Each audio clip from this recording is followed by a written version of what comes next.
In front of executives and billions on the line, a cleaning lady dared to interrupt the billionaire. She said only, "Don't sign this." What happened next, no one was prepared to see. Hello friends, where are you watching from today? Let me know in the comments and don't forget to like, share, and subscribe to the channel. The city skyline stretched endlessly beyond the glass walls of Sullivan Global's top floor, reflecting the rising sun in sharp shards of gold and silver. Andrew Sullivan stood at the center of it all, a man who had built an empire out of ideas others dismissed as impossible. His silhouette against the dawn looked almost sculpted in light, tall, precise, wrapped in a suit that cost more than most people's yearly salary. Yet his eyes carried a restless weight, the gaze of a man who saw not just what he had, but the endless hunger for what was next. Today, that hunger was about to be fed. Today he would sign the merger with Lombardi Corporation, the single move that promised to crown him the most powerful visionary in the global market. Assistants hurried past him, voices blending into a symphony of urgent whispers and shuffling papers. The conference room had been polished to gleaming perfection. Fresh flowers stood in vases, a symbolic luxury for a meeting that was about to change financial history. The contract itself lay on the table, thick, precise, its clauses printed in immaculate legal font. Everyone who mattered was already there, or on their way. Samuel Reed, his closest friend and partner of 20 years, had been restless all morning, pacing as though the air itself might collapse if the deal wasn't signed within the hour. And Valerie Torres, Lombardi's sharp-eyed representative, was scheduled to arrive any moment. Valerie, who had once been Andrew's greatest love before ambition had scattered them into rival worlds. Andrew adjusted his cufflinks, silver circles engraved with his initials. For a moment, he allowed himself to imagine the headlines. Sullivan and Lombardi forge new global empire. He could already hear the stockholders' applause, see the cameras flashing. This was the culmination of years of sacrifice, missed birthdays, broken relationships, nights without sleep. He thought of his late father, who had run a small machine shop until debts buried him. Andrew had sworn, at 19, that he would never be powerless again. The Lombardi merger was not just business, it was legacy. It was his defiance carved into the world. A soft rustle broke the rhythm of his thoughts. Behind him, near the corner where no one was supposed to be, a woman moved silently with a cart of cleaning supplies.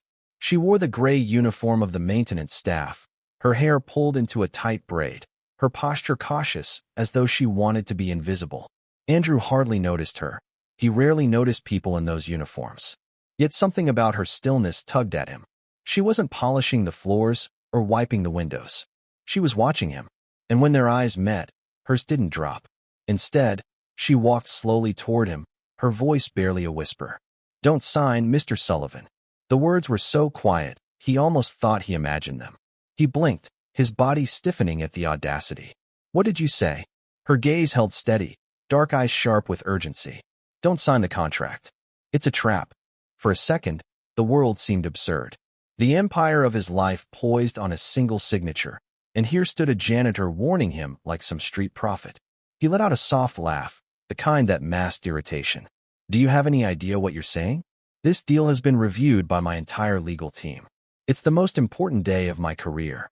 "I know," she answered, lowering her voice further as if the walls had ears. "And that's why they chose today. There are clauses buried in those pages.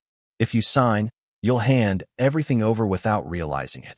Andrew frowned, a muscle tightening in his jaw. "And who exactly are they?" Before she could answer, the doors opened with a rush of voices. Samuel Reed strode in, his smile broad, his hand clapping Andrew's shoulder like a victorious general. "Andrew, it's time. The board is buzzing. Lombardi's already prepping the press release. Valerie's on her way. Let's make history." The cleaning woman took a step back, her presence shrinking instantly as Samuel's energy filled the room. Andrew glanced at her once more, uncertain why the chill in his chest refused to fade. She was already retreating, head down, wheeling her cart toward the service door as if nothing had happened. Samuel caught his distracted look and chuckled. "Don't mind the staff. They get nervous on days like this. Too much excitement in the air." But Andrew's thoughts snagged like fabric on a nail. The whisper replayed in his mind. "Don't sign. It's a trap." He turned his eyes to the contract again, the paper suddenly heavier than steel. For the first time that morning, doubt slipped into his certainty. The conference room doors opened once more. Valerie Torres entered with calculated grace, every step measured, every smile sharpened to perfection. She looked radiant, dressed in midnight blue, her perfume trailing like a weaponized memory. Their eyes met across the room, and Andrew felt the old echo of desire and regret. She approached, extending her hand, her voice smooth as silk. "Andrew, it's been too long." He kissed her cheek lightly, hiding the turmoil inside him. "Valerie, let's not waste time. Shall we?" "Of course," she said, settling into her seat, sliding her folder across the table. History doesn't wait. The contract sat between them, immaculate, inevitable. Yet Andrew's hand trembled faintly as he reached for the pen. The room seemed to close in, voices pressing, expectations swelling. He glanced once more at the service door where the woman had vanished. Who was she? Why did her warning cling to him like smoke? As the pen touched the paper, his heart pounded so violently, he almost expected the others to hear it. He paused, staring at the signature line. And then, for reasons he couldn't explain, he set the pen down. Samuel's smile faltered. "Andrew, what are you doing?" "Nothing," Andrew said quickly, forcing composure back into his tone. "I just want to review something before we move forward." Valerie's eyes narrowed, suspicion flickering for just a second before she smoothed her expression. "Review?" "Now." Andrew leaned back in his chair, the image of the cleaning woman's eyes vivid in his memory. Something had cracked in his certainty. The Empire would have to wait. The night had settled heavy over the city, its lights glittering like 1,000 promises Andrew no longer trusted. He sat alone in his penthouse, a glass of bourbon untouched on the table beside him. The contract still burned in his thoughts, as though the paper were seared into the back of his eyelids. All day he had been haunted by the janitor's whisper, words that made no sense and yet refused to fade. He tried to dismiss it. He told himself that paranoia was unbecoming of a man like him, a billionaire who had survived boardroom battles sharper than any war. But every time he replayed the memory, he remembered her eyes. They weren't the eyes of a liar. They were the eyes of someone who carried truth like a burden too heavy to keep hidden. Andrew leaned back against the leather couch, staring at the ceiling. Against his will, old memories returned, curling like smoke through the years. He saw himself as a younger man, 25, standing in a dingy garage with Samuel Reed at his side. Two hungry dreamers building something from nothing, burning midnight oil, whispering promises of empire. Samuel had been his brother in every way that mattered: trust, loyalty, ambition. Together they had carved their way into the world, brick by brick, betrayal by betrayal, until nothing could stop them. Or so Andrew thought. But now he found himself wondering, could Samuel betray him? Could Valerie, the woman he once thought he would marry, stand on the other side of a table plotting his ruin? The idea felt impossible.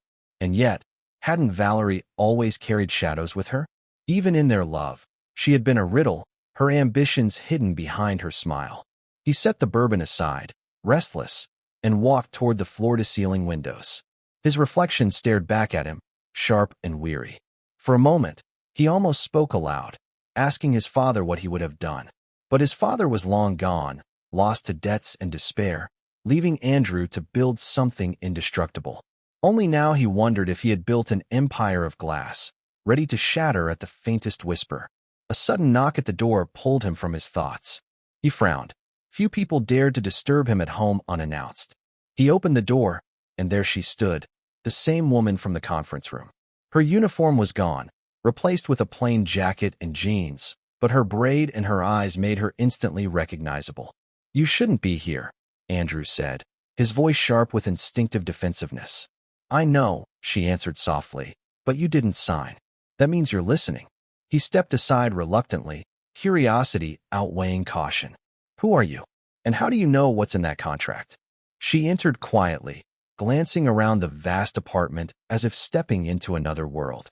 "My name is Lucy Morales. I work nights at Sullivan Global to pay the bills. But before that, I studied corporate finance at Columbia. I know how to read contracts, Mr. Sullivan. And I know how people hide things in them." Andrew narrowed his eyes. "You expect me to believe a janitor just happened to uncover one of the biggest frauds in the business world?" Her jaw tightened, But she didn't look away. Not by chance. I have a sister, Camila. She's sick. Her treatments cost more than I can afford. I took extra jobs, including one cleaning your offices. One night, I overheard Samuel and Valerie talking. I shouldn't have, but I did. I listened. I started digging. And I found things I wish I hadn't. He studied her face, searching for cracks. But all he saw was exhaustion carved into her features, the kind that came from carrying both poverty and responsibility. She pulled a small device from her pocket, set it on his table, and pressed play. The room filled with muffled voices, Samuel's unmistakable laugh, Valerie's silky tone. The words chilled him. He'll never see it. The clauses are buried too deep. Once he signs, Lombardi takes the assets, Sullivan Global takes the debts. By the time Andrew realizes, he'll already be finished. Andrew felt the air leave his lungs. He gripped the edge of the table, rage and disbelief colliding inside him. Lucy turned off the recording. I don't expect you to trust me, but I couldn't let you walk into it blind. For the first time in years, Andrew felt small, vulnerable. Betrayal wasn't an abstract risk, it was breathing down his neck. He looked at Lucy, a woman who should have been invisible in his world, and realized she might have just saved his life. But questions loomed like storm clouds. Why had Samuel, his brother-in-arms, turned against him? And why Valerie, after all these years, had chosen this path? As Lucy stood to leave, Andrew stopped her. Wait. If you're right, then you're already in danger. If they know you heard them. She shook her head firmly. I've lived with danger my whole life. This isn't about me. It's about you. Decide carefully, Mr. Sullivan. Because they won't let you hesitate for long. When the door closed behind her, Andrew remained frozen in place.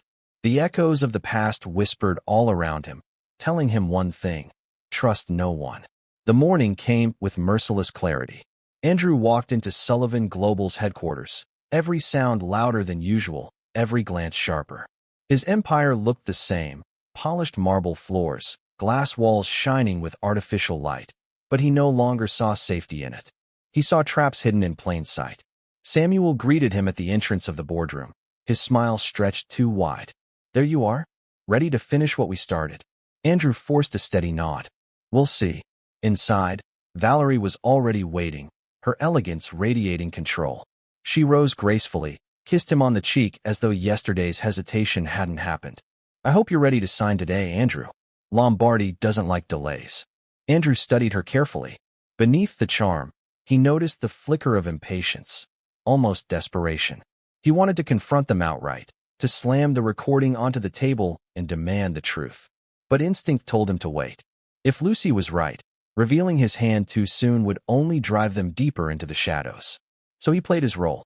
He sat at the head of the table, fingers resting on the contract. Before we sign, I want another round of review. Call it caution. Samuel's smile faltered. Another review? Andrew, we've been through this with every lawyer you've got. What's left to review? Andrew met his gaze, voice calm but edged. Peace of mind. I don't make moves worth billions without it. For a heartbeat, the room was silent. Then Valerie laughed softly, masking irritation. Very well. But remember, opportunities don't wait forever. The world expects an announcement. The meeting dragged on, filled with presentations and empty reassurances. Andrew heard none of it. His mind was on Lucy, on the proof she carried, on the knife edge he now walked. By the end, he stood, straightening his jacket. We'll reconvene tomorrow. Until then, no signatures. The words struck the air like a stone in water. Samuel's eyes flashed with anger he barely contained. Valerie's lips tightened, but neither spoke against him. Not yet. As Andrew left the room, he caught a glimpse of a figure at the far end of the hall. Lucy. She was carrying a file box, blending into the world that never noticed her. Their eyes met briefly, and in that instant, Andrew felt a surge of defiance. He wasn't alone in this fight anymore. But he also knew something else with chilling certainty. The battle had begun, and his enemies were closer than he had ever imagined. The day began with rain, the kind that turned the city into a blurred reflection of itself. Andrew watched from his office window, the steady drizzle streaking against the glass as if the world were trying to wash away what he had built. He had spent the night turning over every word Lucy had spoken, every syllable of that recording. Betrayal no longer felt like a suspicion. It felt like a certainty sharpening its blade. Still, He moved with precision. Meetings were held, investors reassured, numbers reviewed with his usual brilliance. Outwardly, Andrew Sullivan was still the visionary billionaire on the verge of the biggest merger of his career. But beneath the surface, his mind was at war. The faces of Samuel and Valerie haunted him, their voices echoing in his skull. The hardest part was pretending not to know. It was nearly noon when his phone vibrated with a message from Lucy. It wasn't sent through the company system, but an anonymous number. "Meet me tonight. South Pier, Warehouse 14. I'll show you what they're hiding." Andrew felt a chill crawl up his spine. Why a pier? Why a warehouse? The risk was enormous. Yet the words burned with urgency. If he ignored her, he might never uncover the truth. If he went, he might be walking into a trap. He spent the afternoon concealing his unrest, but Samuel noticed anyway. "You're quiet today," Samuel remarked in the corridor, his tone light, but his eyes probing. "Cold feet, old friend." Andrew forced a faint smile. "Just calculating the weight of history." Samuel clapped him on the back, his grin sharp. "Well, don't calculate too long. Valerie's not a woman who enjoys waiting." The words lingered after Samuel walked away, dripping with more than casual meaning. That night, Andrew arrived at the South Pier, his car's headlights cutting through the fog. The air smelled of salt and rust, the sound of waves slapping against the docks filling the silence. He entered Warehouse 14, the echo of his footsteps amplified by the cavernous space. For a moment, he thought Lucy hadn't come. Then she stepped out of the shadows, clutching a folder so tightly her knuckles were white. "I wasn't sure you'd come," she said. "Neither was I," Andrew replied, scanning the darkness for hidden eyes. "What is this place?" "Somewhere no one from Sullivan Global would think to look." "I've been collecting things, Andrew. Documents, photos, emails. Proof." She handed him the folder. Inside were copies of transfer records, shell company registrations, and encrypted memos. Andrew felt his pulse spike as he flipped through them. The scheme was larger than he had imagined. The debts weren't just being shifted, they were being multiplied, hidden under the name of a ghost corporation that would collapse under the weight, leaving Sullivan Global gutted. "This would ruin me," Andrew whispered. Lucy nodded gravely. "That's the plan. Samuel and Valerie walk away with Lombardi's backing, leaving you holding nothing." Before Andrew could respond, the sound of a door slamming echoed through the warehouse. Flashlights cut through the fog, footsteps closing in. Lucy's eyes widened. "They found us." Andrew grabbed her hand instinctively. "This way." They ran through the maze of crates, hearts pounding. Shadows chased them, voices shouting orders. Andrew wasn't sure if it was hired security or something worse, but the danger was real. At the far end, they found a side exit and slipped into the night, lungs burning. When they reached his car, Andrew's hands shook as he started the engine. Lucy clutched the folder to her chest, refusing to let it go. "Now you understand," she said breathlessly. "There's no turning back." Andrew drove them away, headlights slicing through the fog. He realized she was right. The game had changed. This wasn't just suspicion anymore. This was war. The following morning, the atmosphere at Sullivan Global was sharp enough to cut glass. Whispers trailed in the hallways, the staff more tense than usual, as if they sensed the storm gathering above them. Andrew entered with his usual air of command, but his mind was anything but calm.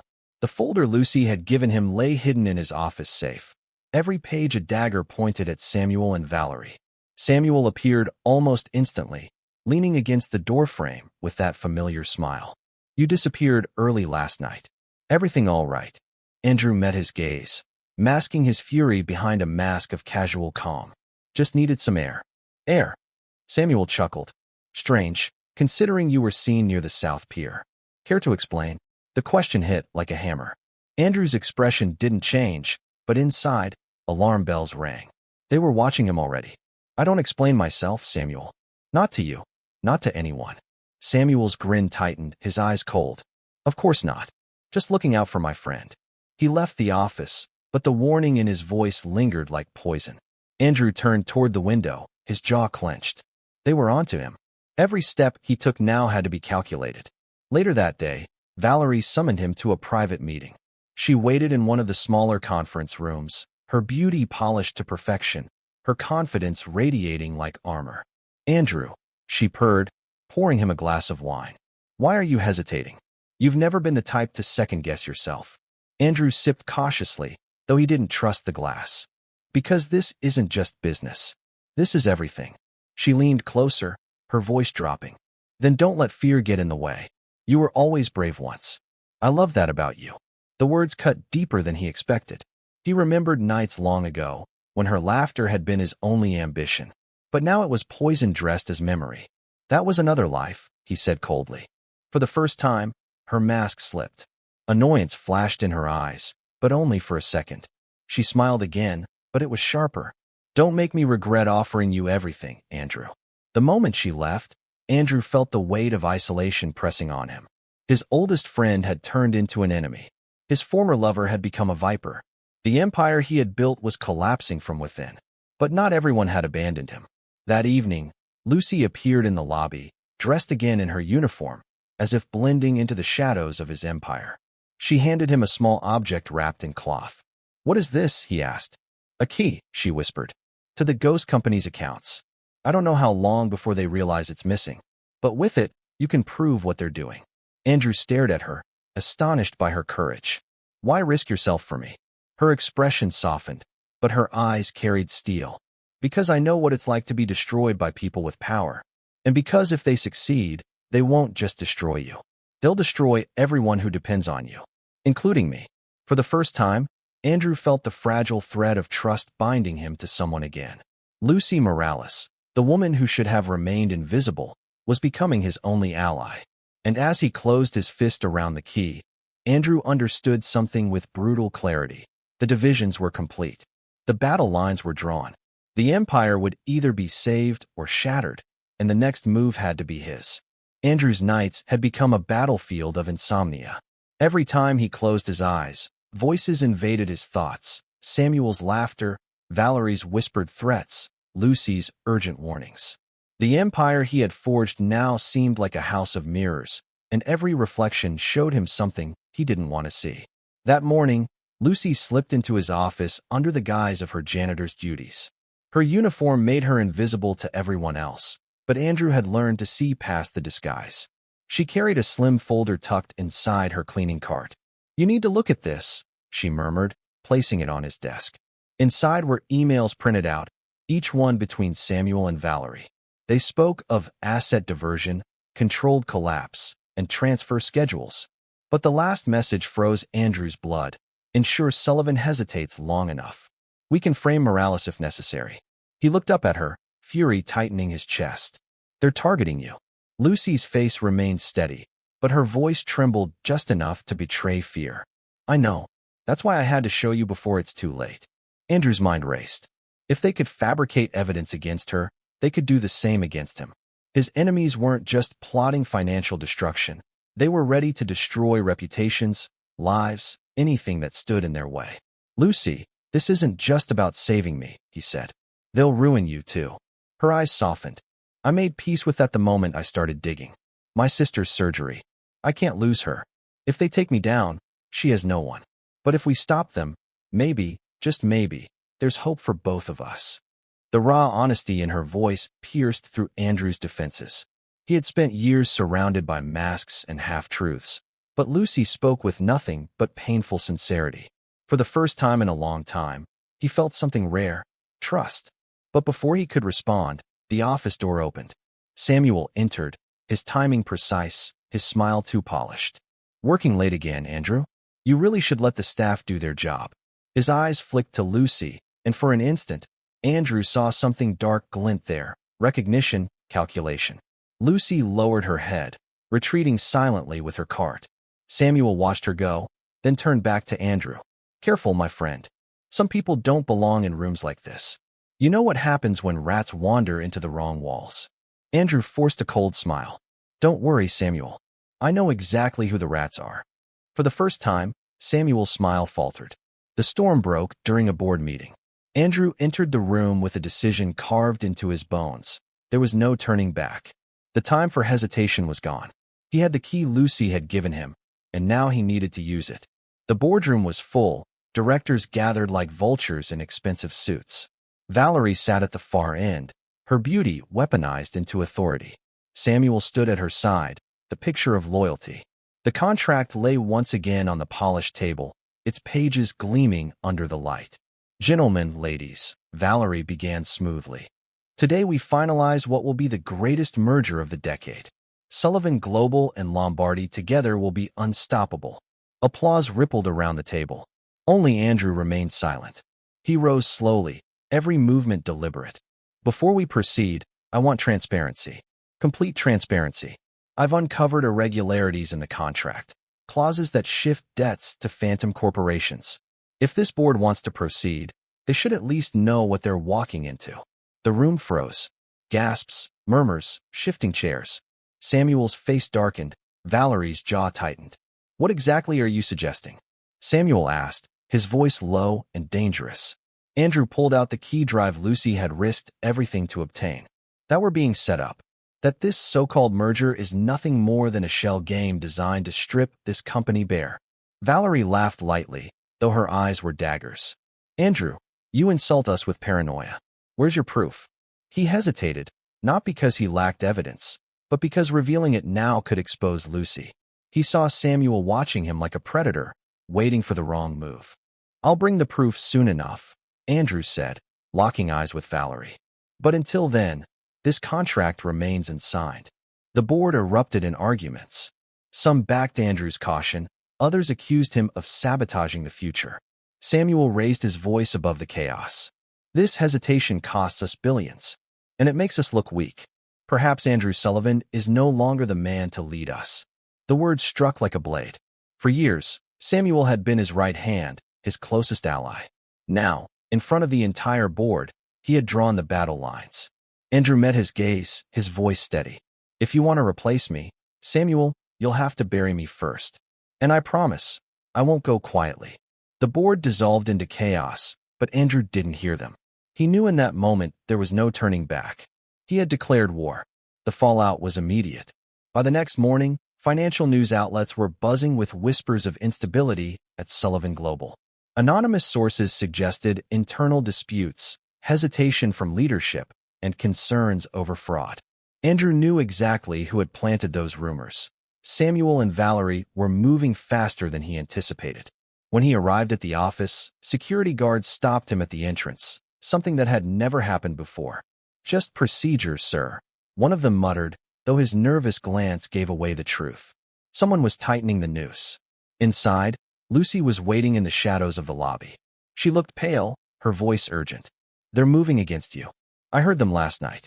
They're going to pin everything on me, claim I was feeding you false information to sabotage the merger. They'll call me a spy." Andrew clenched his fists. They won't get away with it. But before he could say more, a company-wide announcement crackled through the speakers. All staff are to report to the main auditorium immediately. The gathering was surreal. Hundreds of employees sat in tense silence as Samuel took the stage, Valerie at his side. With perfect theatrics, he began. "It has come to our attention that an act of corporate espionage has been attempted against Sullivan Global. An employee has been found conspiring with outside forces to undermine this merger." Gasps rippled through the crowd. Lucy's hand gripped Andrew's sleeve like a drowning woman. Samuel gestured to security. Two guards stepped forward, pulling Lucy into the spotlight. "Lucy Morales," Samuel announced, his voice ringing with false authority. "You are accused of espionage, of falsifying evidence, and of attempting to sabotage the future of this company." The crowd erupted in murmurs, some horrified, others confused. Lucy's eyes darted to Andrew, pleading silently. Andrew's heart pounded. Every instinct screamed at him to stand, to defend her, to reveal the truth. But Samuel's trap was perfect. If Andrew defended her now, without concrete proof, he would be dragged down with her. So he remained silent. Lucy's face crumpled as the guards dragged her away. Betrayal flooded her eyes, not just from Samuel and Valerie, but from the man she had risked everything to help.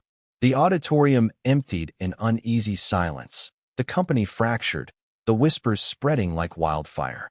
Andrew stood frozen in the aftermath, guilt gnawing at his chest. He had chosen survival over loyalty. But later that night, as he sat in his office, a file appeared on his desk, slipped under the door. It contained irrefutable evidence, bank records, signatures, transactions, all pointing directly to Samuel and Valerie. Andrew stared at the pages, the weight of his mistake crushing him. Lucy had been telling the truth all along, and now she was paying the price for his silence. For the first time in his life, Andrew Sullivan felt shame deeper than any loss he had endured. And he knew what he had to do. He would save Lucy. He would destroy Samuel and Valerie, even if it cost him everything. The city seemed colder after Lucy's public humiliation. Andrew walked the streets at night like a ghost, his reputation still intact in the press, but hollow inside. He couldn't shake the image of her face when the guards dragged her away. The look of betrayal, the silent accusation that he had abandoned her when she needed him most. Yet the evidence on his desk burned like fire. Bank statements signed by Samuel, encrypted transfers authorized by Valerie, entire networks of shell companies documented in black and white. It was irrefutable, and it meant that Lucy had risked everything, not out of manipulation, but out of truth. That night, Andrew visited a private hospital on the outskirts of the city. There, hidden away in a modest ward, lay Lucy's sister, Camila. The girl was barely 17, her frail body tethered to machines, her breath shallow. Andrew had made inquiries quietly, paying for her treatments under an anonymous donor name. But when he stepped into the room, he felt the weight of what Lucy had carried on her shoulders. Camila stirred when she saw him. "You're Mr. Sullivan," she whispered weakly, her voice thin but clear. Andrew froze. "You know me? My sister talks about you," Camila said with a faint smile. She said, if anyone could fight them, it was you. She believed in you, even when it cost her everything. Andrew's throat tightened. He sat beside her bed, his hands trembling. "I failed her," he admitted softly. "I failed both of you." Camila's hand, fragile as paper, reached for his. "Then don't fail again." The words echoed in his chest like a command. When he left the hospital, Andrew was no longer the hesitant man of yesterday. He was resolved. Lucy Morales would not be buried under Samuel and Valerie's lies. He would drag the truth into the light, no matter the cost. But the conspirators were tightening their grip. News broke the next day that Lucy had been fired, branded a corporate traitor. Anonymous articles painted her as unstable, dangerous, a woman with a vendetta. Andrew recognized the tactics. Valerie's hand was all over them. Still, Samuel underestimated him. For in trying to bury Lucy, they had given Andrew the greatest weapon of all, motive. Now, he had the evidence, the drive, and the fury to fight. And in his heart, one truth was clear. The time for silence was over. The board was set. Andrew spent days moving pieces in silence, contacting trusted allies, slipping evidence into the hands of regulators, and preparing for the strike that would either save his empire or destroy him completely. He visited Lucy in her small apartment, where she sat surrounded by boxes, her life crumbling as she faced eviction notices and the loss of her only income. When she opened the door, her eyes were hard. "Why are you here?" she asked, her voice raw. "To watch the rest of the wreckage? To see what silence costs?" Andrew didn't flinch. He placed the folder of evidence on her table. "I was wrong. I should have defended you. But I didn't. And now I intend to fix it." Her eyes flicked to the papers, recognition flooding her face. "You have proof." "I do," Andrew said. "But I can't do this alone. Samuel and Valerie are too entrenched. They'll twist everything unless I have you by my side. You heard them. You recorded them. You've seen more than anyone." Lucy's jaw clenched, her hurt still raw. "And why should I trust you now?" He paused, then spoke with unguarded honesty. "Because I trust you, more than I've trusted anyone in years." For a long moment, silence stretched between them. Then Lucy exhaled, her shoulders softening. "If we do this, we do it right. We expose them in front of everyone. The board, the investors, the press. No shadows, no secrets." Andrew nodded. "Agreed. Tomorrow, I'll call an emergency meeting. And tomorrow night, the world will know the truth." The following hours were a blur of preparation. Lucy worked with him in secret, her sharp mind dissecting financial records, her training in corporate finance finally wielded like a weapon. Andrew admired her resilience, the way she turned her pain into fuel. She was no longer the invisible janitor. She was his partner. By dawn, everything was in place. The trap was ready. All that remained was to spring it. The boardroom was full once more, but this time the air was electric with anticipation. Cameras from the press lined the back of the room, summoned under the guise of a historic announcement. Investors had flown in, eager to witness the official signing of the Lombardi merger. Valerie stood poised at the head of the table, Samuel at her side, both exuding confidence. "Ladies and gentlemen," Valerie began, "today marks the dawn of a new empire. Andrew Sullivan will join with Lombardi, and together we will redefine the future." Applause filled the room. Andrew remained seated, his expression unreadable. When the noise subsided, he rose slowly, holding a folder in one hand. "Before we sign," he said, his voice steady but sharp, "I believe it's time to tell the truth." A ripple of confusion swept the room. Valerie's eyes narrowed. Samuel's smile stiffened. Andrew continued, his words slicing through the air. "This merger is not salvation. It is a trap. The clauses hidden in this contract would transfer Sullivan Global's debts into ghost corporations, leaving us gutted while Lombardi walks away with everything." Gasps erupted. Board members shifted uneasily. The press scribbled furiously. Valerie laughed, though the sound was brittle. "Andrew, this is madness. Where is your proof?" Andrew signaled toward the doors. They opened, and Lucy stepped inside. Gasps followed her entrance, the supposed traitor now standing tall, eyes blazing with defiance. "She has it," Andrew said. "Lucy Morales risked everything to uncover the truth. And today, she will show you what Samuel and Valerie have been hiding." Lucy stepped forward, placing a small recorder on the table. With a click, Samuel's voice filled the room. "Once he signs, Sullivan Global takes the debts. By the time he realizes, he'll be finished. Valerie and I will walk away clean." The room exploded in chaos. Shouts, accusations, disbelief. Cameras zoomed in on Samuel's face, pale and furious. Valerie slammed her hand on the table. "This is fabrication. Lies from a bitter employee." But Lucy didn't flinch. She pressed play again, this time capturing Valerie's voice. "If Morales gets in the way, we'll frame her. Andrew will fold. He always does." The silence that followed was crushing. No one could deny the truth now. Samuel lunged forward, grabbing the folder from Andrew's hands. But security moved instantly, blocking him. Valerie's composure shattered, her face contorting in rage. Andrew stood tall, his voice ringing above the chaos. "This is the moment of truth. And the truth is that Samuel Reed and Valerie Torres conspired to defraud Sullivan Global, to betray this company, and to destroy everything we built. The evidence is undeniable. The betrayal is complete. And justice begins now." At that instant, uniformed officers entered the room, summoned in advance by Andrew's allies.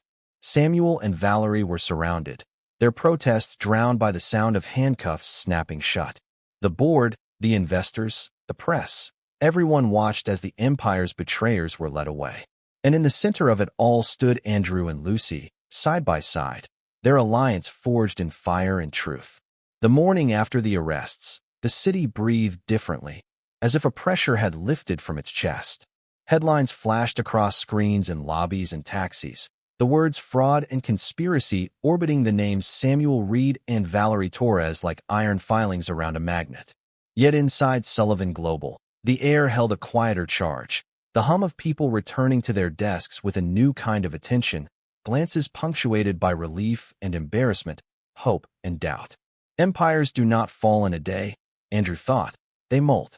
The old skin lies coiled in the corner while the new one hardens in the light. He stood before the glass wall of the executive floor, the city glinting like a net of catching light. Sleep had visited him only in brief, ragged strips, but something steadier moved through him now. Not triumph, he felt none. Not even vindication. Only the clarity that follows a storm. Behind him, the boardroom was prepared again, chairs reset, microphones wired for a press conference that had been rewritten overnight. In the center of the table lay a new agenda: internal stabilization, regulatory cooperation, employee redress. Each line a promise to rebuild the right way. Lucy stepped out of the elevator quietly, wearing a tailored charcoal suit that still looked unfamiliar on her, like a borrowed constellation. Yet nothing in her posture was uncertain. The bruising humiliation of the auditorium still lived in memory, but it had transmuted into something tempered and bright. She paused a pace from Andrew, not quite smiling. "They're downstairs," she said.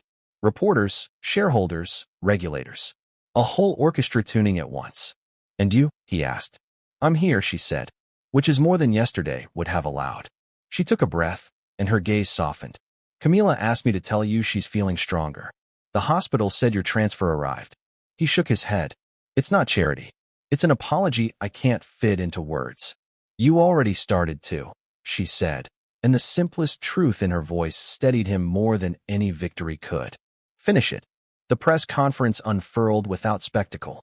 Andrew faced the cameras and stated the facts as cleanly as he could, not ducking the hard edges. Internal controls had failed. Trust had been weaponized. The company was cooperating fully with authorities and independent auditors. He did not mention his friendship with Samuel or his history with Valerie by name. He did not have to. Those details were visible in the lines around his eyes, in the pauses that gathered briefly before each promise.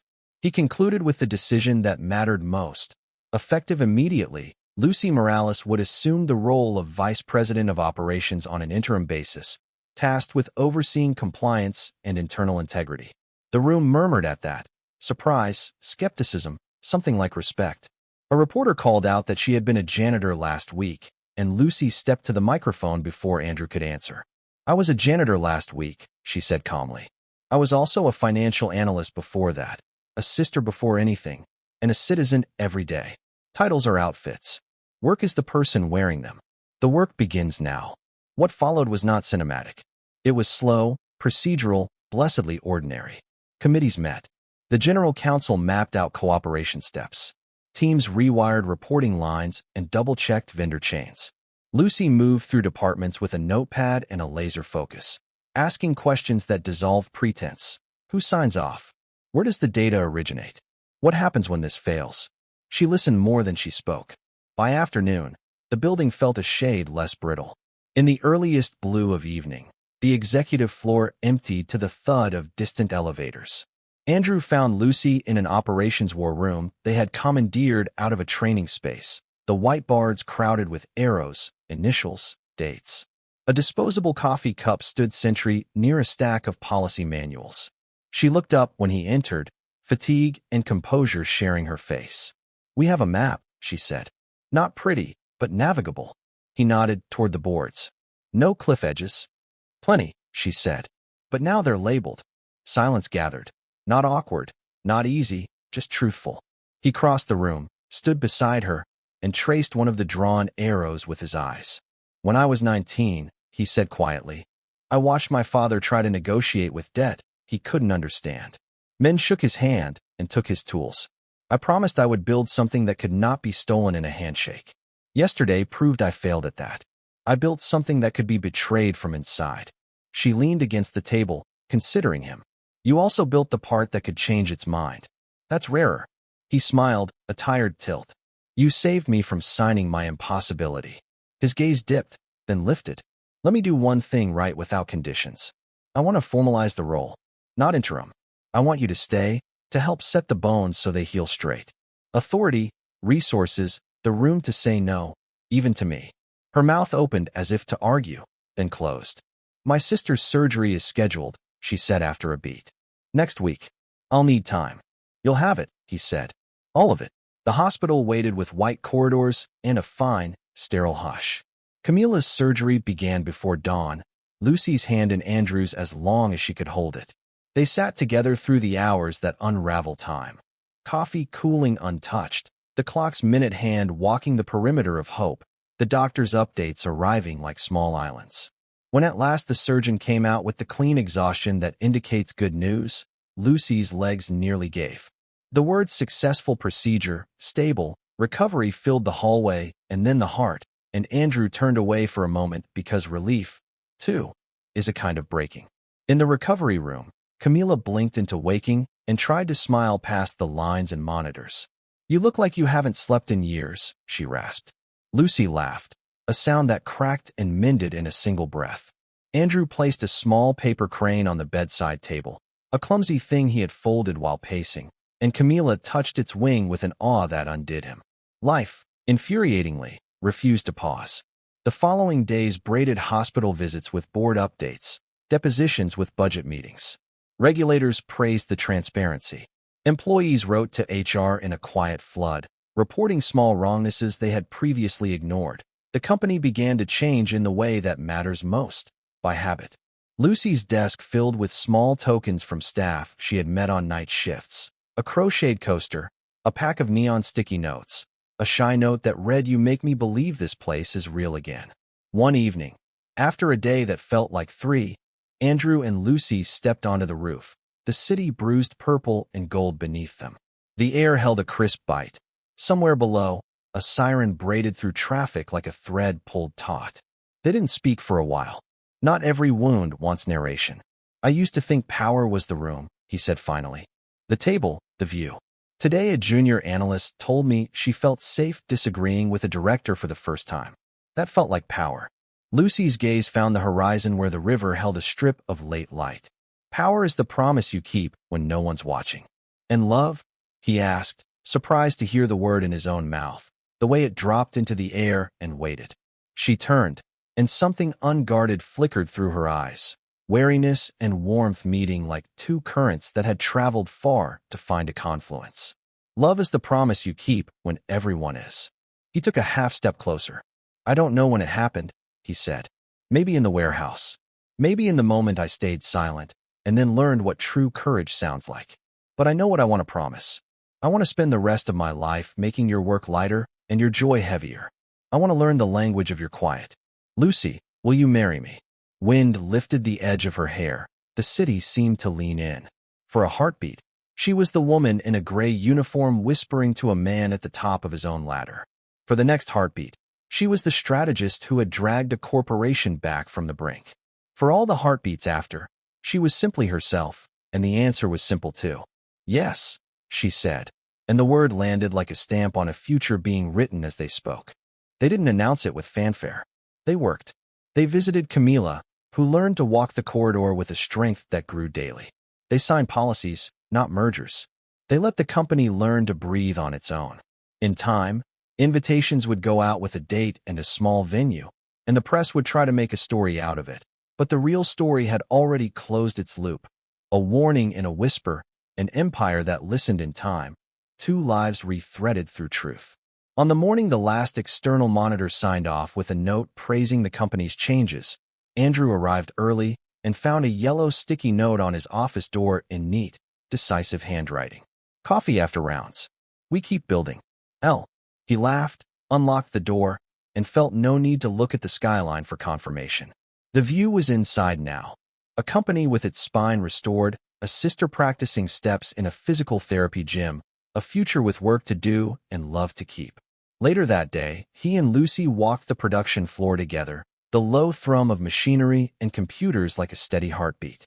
People looked up and nodded, not to royalty, but to leaders, which is all anyone should ever be. At a corner desk, someone had pinned a photograph from months ago, the conference room like a stage, the contract a gleaming trap. Next to it, a new photo, a circle of employees around a whiteboard, Lucy grinning crookedly, Andrew mid-laugh. Between the two, a thin string of red yarn.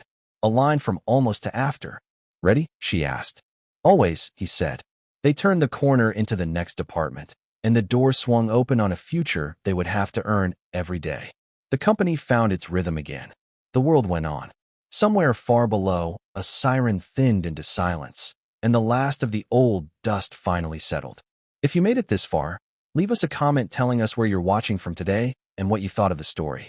If you can, share this video with your friends and family, and don't forget to subscribe to the channel and hit the notification bell to receive new videos. A big hug, and see you tomorrow.